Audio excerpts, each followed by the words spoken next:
cosmopolitan filmmaker's dilemma, which we refer to in the title of the article, reflects the interface between media and international politics. Teaching and researching within the fields of international relations and media studies, we have observed how Western media workers play a more active and performative role in violent conflicts in foreign countries. There is an important tradition of speaking for the voiceless victims of injustice in Western human interest documentary. Only 2012 from the NGO Invisible Children is probably the best known recent example of how well-meaning filmmakers can engage a global audience and even stimulate political action on the international scene.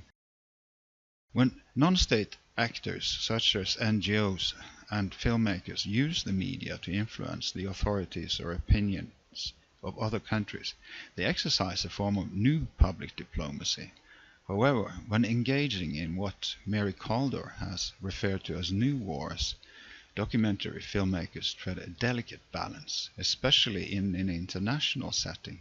They cannot fully control the interpretation, the framing and the uses of their media texts.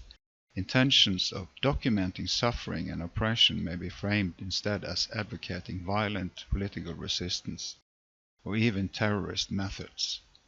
The setting for the example that we used is the long and tragic war on Sri Lanka between the government and the rebel groups of the ethnic Tamil minority. The dominant rebel group, called the Tamil Tigers, used girls and young women as guerrilla soldiers and suicide bombers. The Norwegian government was invited by the Sri Lankan government and the Tamil Tigers to act as a peace facilitator. When a fragile ceasefire was negotiated and was in force from 2003, this indicates that small states can play notable roles on the international stage, but their peace diplomats are completely dependent upon trust in their impartiality and the absence of vested interests. During the ceasefire, Norwegian director Beate Arnestad produced a documentary about the Tamil side of the conflict, focusing on the stories of two young Tamil female suicide bombers, as well as the mother of one of the girls. Upon analysis, we found that the film belongs to the human interest tradition, and upon its release in 2007, it won acclaim among the intended Western audiences as exactly that.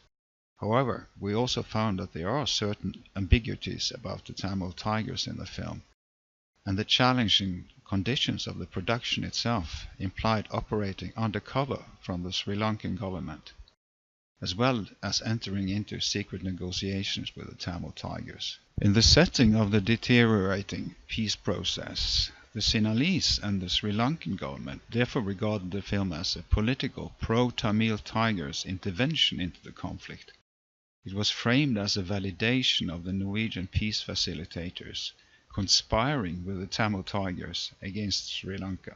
The ceasefire was ended in 2008, leading up to the final bloody defeat of the Tigers the following year. While the film in itself never was a decisive factor, it represents an example that mediatization may make the conditions for state efforts to help end wars more complex and unpredictable. Therefore, building on Hoskin's and O'Loughlin's concept of diffused war, we chose to introduce the concept of diffused peace facilitation in the article's title.